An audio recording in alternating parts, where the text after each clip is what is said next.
Halo semuanya, selamat datang di segmen analisa. Kita baru aja melihat ada wawancara terbaru Lisa Mariana dengan Dr. Richard Lee, yang dari wawancara ini ada beberapa statement yang masyarakat itu berpikir ini kelihatan banget Lisa itu jujurnya, maksudnya jujur adalah dengan tidak bermaksud membenarkan perbuatannya, cuman apa adanya. Beberapa bagian menunjukkan ada kenaturalan, tetapi di beberapa bagian juga ada satu hal yang sudah berkali-kali disampaikan, ada kejanggalan teman-teman terkait dengan hitung-hitungan angka 36 minggu.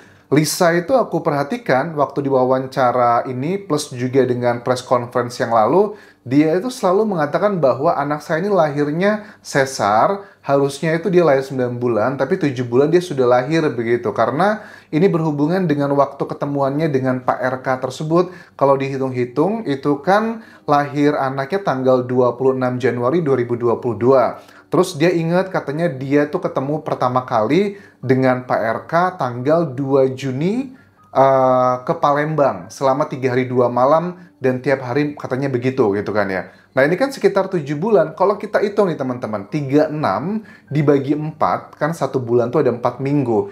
Itu kan 9 bulan ya. Kan aneh gitu, kok dia selalu mengatakan 36 minggu, 36 minggu.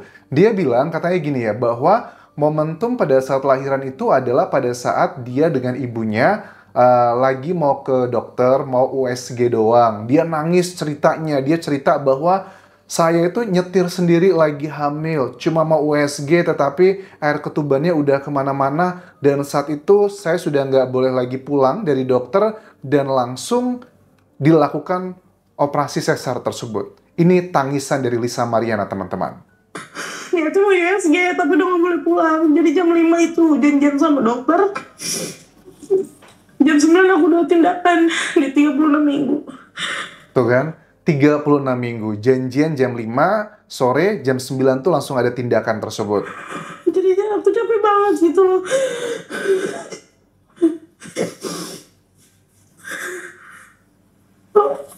Bukan aku aja yang dapat ancaman gitu. Keluarga aku juga. Oke. Dia menangis. Kalau aku lihat dari tangisan ini memang kelihatan kenaturalannya. Ya, terlepas itu salah atau benar perbuatannya, yang namanya perempuan ya. Kalau lagi dalam kondisi berbadan dua seperti itu, ya pada umumnya kan pasti pengen ada pendampingnya, ditemani, diperhatikan. Tetapi dia di samping harus menahan malu dengan stigma seperti ini, dia juga ada banyak struggling katanya. Terus dia bilang juga terkait dengan ancaman gitu ya. Yang diancam katanya bukan cuma dia dari pihak dugaannya RK tersebut. Katanya bapaknya sampai stroke bagian kiri karena ketakutan. Dia tuh diancam bahwa nanti dia akan masuk penjara dan anaknya itu akan disita oleh negara. Karena kan dia mengakui dia sudah dikasih uang kurang lebih 100 juta, dugaannya adalah oleh pihak lawan tersebut, yang dia bilang katanya itu untuk menghilangkan bayinya, jabang bayi saat itu. Tetapi dia tidak lakukan, tapi justru malah membesarkan untuk biaya hidup beberapa bulan ke depan. Tetapi kurang lebih 3 bulan atau 4 bulan kemudian, dia baru cerita ke Pak RK menurutnya bahwa ini saya jaga. Dan ya terjadilah drama-drama sekarang ini. Kemudian, waktu Dokter Richard kan bilang begini, kan banyak masyarakat tuh berpikir begini ya, bahwa ini kan Lisa, kamu itu ibarat kayak transaksi gitu loh, transaksional, hubungan yang transaksional. Setiap kamu disuruh oleh pria tersebut, kamu itu mendapatkan dalam tanda kutip adalah imbalannya, yakni adalah uang. Bukankah itu adalah sebuah konsekuensi pekerjaan, mungkin maksudnya ke arah sana. Terus dia bilang begini bahwa, ya karena saya hamil begitu, kalau saya nggak hamil, nggak punya anak, saya nggak akan berisik. Bahkan dia juga kayaknya keceplosan ngomong bahwa saya itu pun juga sebelumnya punya pacar itu, ada yang artis, ada juga pejabat katanya. Jadi ya nggak berisik-berisik aja karena saya nggak punya anak. Padahal usia dia waktu tahun 2021 itu adalah sekitar 21 tahun. Tetapi katanya sebelum 21 tahun pun katanya dia sudah memiliki hubungan dengan orang-orang terkenal tersebut. Jadi luar biasa ya, jam terbangnya Lisa tidak mencerminkan usianya. Biasanya anak 21 itu kalau aku dulu masih kuliah ya, masih sibuk di kampus gitu ngurusin tugas-tugas. Tapi kalau Lisa sudah mencari uang mungkin. misalkan nggak hamil gitu ya dokter, kayaknya nggak, aku nggak akan berisik deh, nggak akan seberisik ini karena kan memang sebelumnya juga aku banyak mantan mantan yang artis atau pejabat juga ada gitu ya. Ya karena nggak ada anak ya aku mau diem. Oke, itu nggak berisik gitu. Cuman ya, waktu wawancara dengan Dr. Richard Lee ini kan, Dr. Richard juga nggak mau ngejudge ya. Dia tidak mau membenarkan atau menyalahkan apa yang disampaikan di sini. Karena aku yakin juga nih, Lisa juga pilih-pilih podcast buat hadir. Bahkan kemarin ada juga salah satu podcaster di Indonesia yang bilang bahwa sudah deal katanya untuk mengundang Lisa itu adalah 100 juta rupiah. Tetapi karena Lisa mengatakan bahwa 100 juta itu hanya suaranya doang, wawancara by phone. Makanya dibatalkan. Nah, ini jadi aku merasa bahwa untuk mendatangkan Lisa itu nggak segampang itu. Makanya Dr. Richard juga agak sedikit mengerem-ngerem, tidak terlalu ngejudge di sini. Tetapi memang nggak bisa dipungkiri, Lisa itu buka-bukaan banget ya terkait dengan hal-hal yang telah terjadi. Terlepas apakah usia 36 minggu itu adalah salah nyebut, salah ngitung, ataukah itu ada sebuah keceplosan ya, biarkanlah nanti masyarakat dan juga pihak yang berwenang yang akan mengadili hal tersebut. Salah satu hal yang aku juga kaget sebenarnya, kan Dr. Richard ngaku nih ya waktu di wawancara ini, saya sudah lihat loh video-video yang beredar kamu, video sure-nya, dan dia tidak membantah, dia mengakui betul. Salah satunya selain video yang dengan pria bertato itu teman-teman, menurut wawancara ini, dia juga melakukan adegan seperti itu dengan perempuan juga gitu loh. Terus si Lisa ngomong dengan tegas, ya itu yang pakai baju apa katanya lingerie ya, itu perempuannya kan si AA yang katanya datang juga ke podcastnya Dr. Richard gitu. Ya kalian sudah tahu lah AA itu siapa, dugaannya ke arah sana gitu. Terus ditanya lebih dalam, kenapa kok kamu ngebuat video seperti itu sesama perempuan begitu? Alasannya adalah karena memang waktu itu aku lagi butuh uang katanya.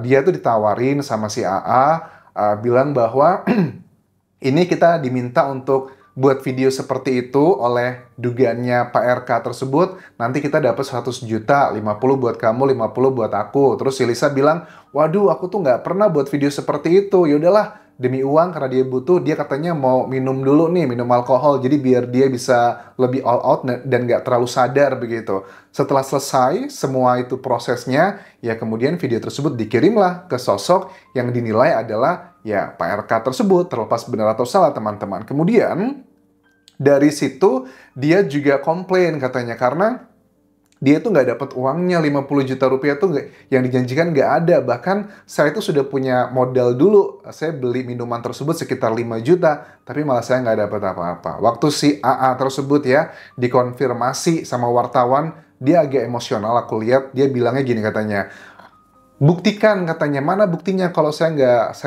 seperti yang dituduhkan yang nggak transfer 50 juta. Uang saya itu lebih dari itu katanya. Kemudian dia melarikan diri dari media dan agak sedikit emosional. Oh ternyata ada background menurut versinya Lisa, ada adegan seperti itu. Videonya mungkin sebagian dari kalian sudah melihat.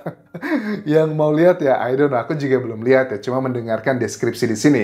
Terus juga Lisa bilang bahwa terkait dengan peristiwa yang ada di sebuah hotel di Palembang. Itu ceritanya gimana? Karena kan Lisa itu waktu aku dengar di press conference waktu lalu ya, dia bilang bahwa sebelum dia ketemu dengan Pak RK di Palembang, dia itu statusnya sudah pacaran. Dikesankan bahwa sebelum-sebelumnya sudah ketemuan. Tapi kok di sini aku menangkap bahwa ternyata waktu pertama kali ke Palembang itu adalah waktu ketemu secara langsung dengan Pak RK. Sementara sebelum-sebelumnya itu cuma lewat video. Nah, videonya seperti yang tadi, yang katanya ada video sure sesama perempuan. Kemudian dia juga ngaku, saya juga pernah diminta membuat video sendirian, begituan dengan sendirian aja, terus dikirim ke Pak RK juga. Jadi sebelum-sebelumnya itu mungkin lebih ke hubungan yang kayak online doang. Nah, itu adalah momentum pertama kali. Makanya hitung-hitungannya kan nggak clear nih. Kalau ketemu 2 Juni gitu, tahun berapa itu? 2021. Kalau stop share itu, ya berarti kalau lahirnya 26 Januari, ya kalian bisa hitung sendiri lah Juni ya, Juli, Agustus, September, Oktober, November, Desember, Januari. ya sekitar 7 bulan gitu. Nah, itu bukan 36 minggu. 36 minggu itu adalah 9 bulan yang dia bilang katanya anak saya lahir dalam hitungan 36 minggu gitu. Nah, si Lisa juga cerita nih belak-belakan di sini terkait dengan momentum bagaimana pada saat di sebuah hotel di Palembang tersebut ketemuan dengan Pak RK tersebut. Katanya dia lagi bertugas ya. Kita tahu kan lagi kalau nggak salah tahun tersebut ada dugaannya kalau memang betul adalah sosok tersebut RK yang lagi ngecek terkait dengan pembangunan Islamic Center yang ada di Palembang. Dia bilang kami tuh tinggalnya di lantai yang berbeda tapi satu hotel. Nah, kalau udah malam jam 10-an ke atas, saya baru ke kamarnya. Ngobrolnya itu katanya cuma bentar aja katanya. Lebih banyak yang begituannya dan itu 3 hari 2 malam non-stop. Tiap hari begitu. Luar biasa.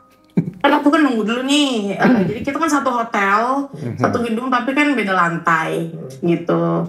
Aku nunggu dulu dia kerja, aku di lantai yang berbeda. Begitu sudah selesai agak malam itu sekitar jam 10 atau jam 11 itu baru aku disuruh naik ke kamarnya dia gitu. Kita ngobrol-ngobrol sedikit, ya terjadilah di situ. Oke, kalian sudah tahu lah ya lanjutannya seperti apa, terjadilah seperti itu. Terus juga Lisa curhat bahwa dulu itu katanya PRK sangat protektif dan juga posesif. Maksudnya gimana? Dia ngaku HP-nya itu nomornya itu diganti agar tidak semua orang bisa menghubungi dia. Hanya orang-orang pilihan yang bisa menghubungi Lisa. Wih, sini kayaknya dia ngerasa dispesialkan. Nggak cuma itu, dia ngaku waktu lagi jalan-jalan ke Bali, dia bilang itu biar dia nggak aneh-aneh, nggak macam-macam, ada pengawal yang mengikuti dia kemanapun dia pergi, dijaga di situ. Aku lihat di sini Lisa tuh ngerasa bahwa kayak dispesialkan begitu ya. Selain dia juga mendapatkan ya bantuan uang-uang yang angkanya besar. Usia 21 tahun, punya uang puluhan bahkan ratusan juta, itu sudah sangat fantastis karena usia-usia seperti itu kan pada umumnya masih yang mahasiswa atau masih kerja di awal-awal. Jadi uangnya paling cuma ada 1 juta 2 juta aja, udah hebat banget tabungannya. Jadi dia punya uang banyak, itu adalah sebuah rasa yang luar biasa. Kemudian alasan dia kenapa dia ngebongkar semua ini sebenarnya dia nggak menyangka menurut dia akan menjadi viral. Ini semua terjadi natural, nggak ada yang menyuruh siapapun karena dia ngerasa disepelekan. Dia ngerasa kayak pengemis minta-minta uang padahal sudah janji akan diberikan biaya tiap bulannya, bahkan dengan segala macam pengorbanan menurut dia. Makanya dia emosi dan akhirnya membuat ini ke publik dan ternyata menjadi viral. Begitu. Emosi sih, bukan nanya lagi. Aku minta uang, aku didiemin terus berapa hari, minta dana. Dan akhirnya kamu bongkar. Aku bongkar. Jadi gara-gara cuman tertriggernya itu gara-gara ini. Aku yakin ya, kalau memang ini betulan yang terjadi, kayaknya Pak RK bakal nyesel banget gitu. Udah kasih aja uang gitu, daripada resikonya gede banget. Karena si Lisa juga bilang ya, waktu awal-awal dia itu disuruh menghilangkan janinnya, dia bilang, kamu jangan macem-macem katanya. Saya itu lagi persiapan mau nyalon jadi presiden gitu. Terus dia bilang berikutnya bahwa kamu juga masih muda, udahlah fokus aja kuliah, nggak usah macem-macem begitu. Ya luar biasa, memang betul ya. Pak RK dulu memang digadang-gadang bakal jadi calon pemimpin Indonesia masa depan, jadi presiden begitu. Tapi ternyata dengan adanya kasus ini, ngebuat orang nggak yakin bakal ada yang milih kalau dia mencalonkan diri sebagai presiden. Boro-boro jadi presiden, mungkin jadi ketua RT aja, orang udah nggak respect lagi kalau ini adalah benar. Kita lihat nanti bagaimana proses hukum selanjutnya, karena kedua belah pihak itu sudah mengambil langkah hukum masing-masing, bahkan Lisa pun juga sudah dilaporkan. Apakah Lisa akan menjadi tersangka, ataukah justru malah sebaliknya akan terbongkar semuanya untuk yang lebih dalam? Terima kasih sudah menonton. Sampai ketemu lagi di video berikutnya. Tinggalkan like dan juga komen. Subscribe channel YouTube ini. Follow Instagram, Facebook pageku, dan juga akun TikTok Dian Jasa Semara. Sampai jumpa.